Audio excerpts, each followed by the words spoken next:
everyone, and welcome back. Today we are doing an old-fashioned apple crisp. Got this recipe out of a church cookbook from a relative, and it's delicious. I've used it many times, tweaked it different ways depending on what I had. As far as apples, these are Gala apples. There's about 8 of them to fit into this particular pan, which I think is like an 8 by 9. And it you can use any type of apples. It just depends on, taste it.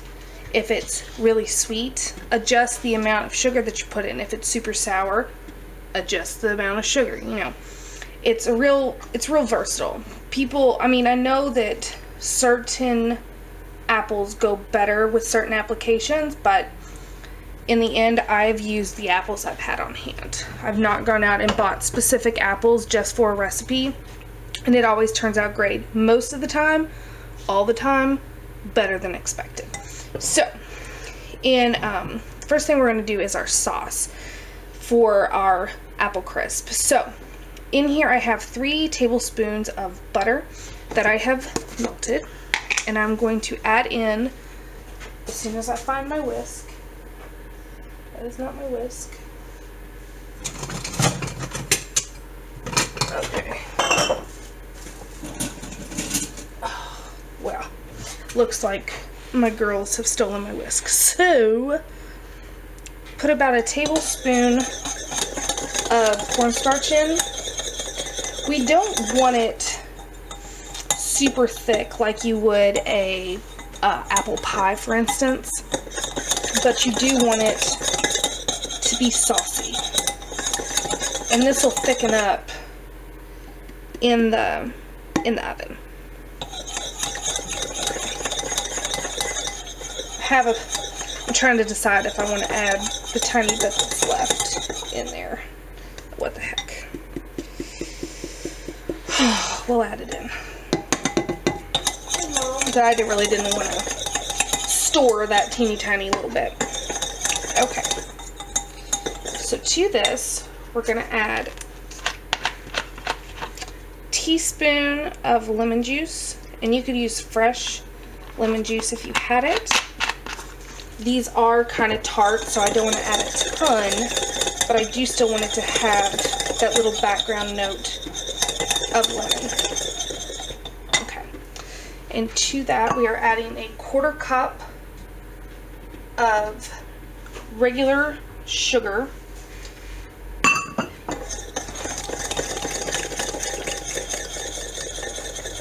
And I also have a secret ingredient I'm adding. I don't have it year round, but I get it in the fall if I can. And it is so wonderful to have while I have it. Okay, we're going to add 1/2 teaspoon of salt, a teaspoon of cinnamon,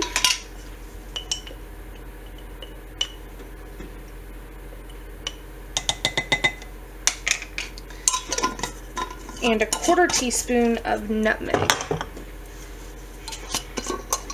I love nutmeg, but it is a strong spice. Too much is not a good thing. Right. Mix that in. Okay, now my secret ingredient is sorghum.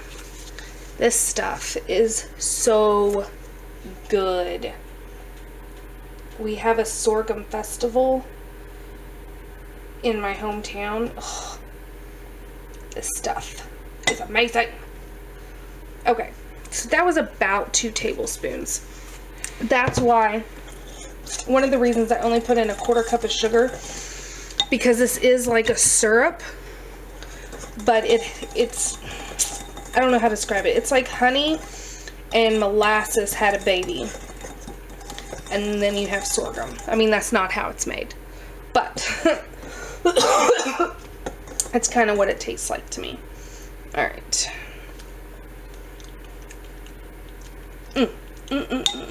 That is good. Okay, so now this gets poured over our apples, and we're going to mix it in. I just haven't gotten that far. But kind of evenly distribute it to make it easier. You could mix it together in a bowl, but I really didn't want to dirty up a big bowl right now. Anyway,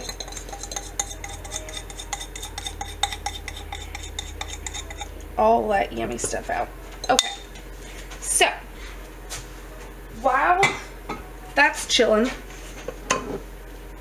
we'll go ahead and make our streusel topping. So I have about 3/4 of a cup of sugar, which happens to be the last of my sugar. I did not realize I was out. To that, we're gonna add about a 1/4 cup packed of brown sugar, a tiny dash of salt, and some oats.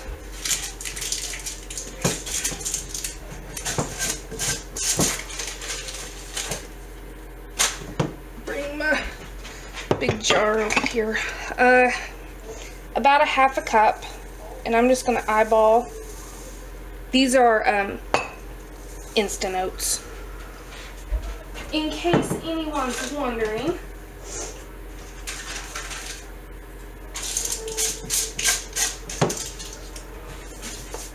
Okay, give that a good mix, and then I have a stick of butter over here that's super cold, and we're just gonna break that into our little streusel mix.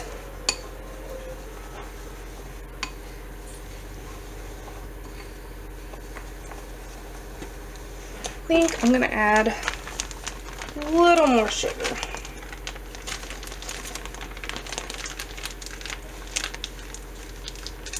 I don't think I added enough. I swear, the older I get, the more I feel like my mama in the kitchen, because she did. Okay, so I went ahead and mixed the apples, and I mixed up our streusel, and so only thing left to do is just sprinkle that all over the top. There's no right or wrong way to do it. And then this is going to go at 350 degrees. My oven is already preheating until it's golden brown on top. It usually takes about 30 minutes in my oven, but I would just watch it.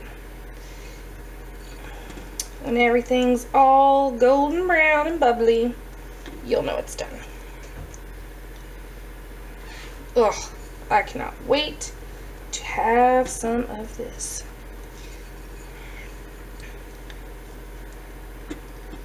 Okay. That looks good. So there's the finished product. Well, almost finished. So I will bring you back once this had a chance to cool for a second so we can do a good taste test. Alright, so here is the finished product. And I've tested an apple and they are perfectly tender.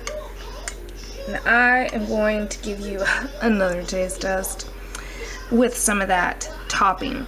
The oatmeal is optional, but it gives it a really, I don't know, I love the texture. It's like an extra crunch.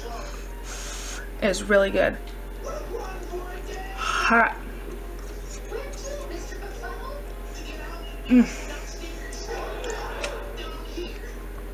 That is so good. And the sauce has already thickened up. However, it'll thicken more as it cools. So my plan is to just leave it and let it cover it up and let it come to room temperature, and it'll really get a nice texture to it. I mean, it's perfect now, but it will thicken up a little more as it cools. So I hope you guys enjoyed this video. Try it for yourself. It is phenomenal. And if you have a chance to get sorghum, try sorghum in an apple crisp or an apple pie. You will not be sorry. It is absolutely wonderful. So I will see you guys next time. Thanks for watching.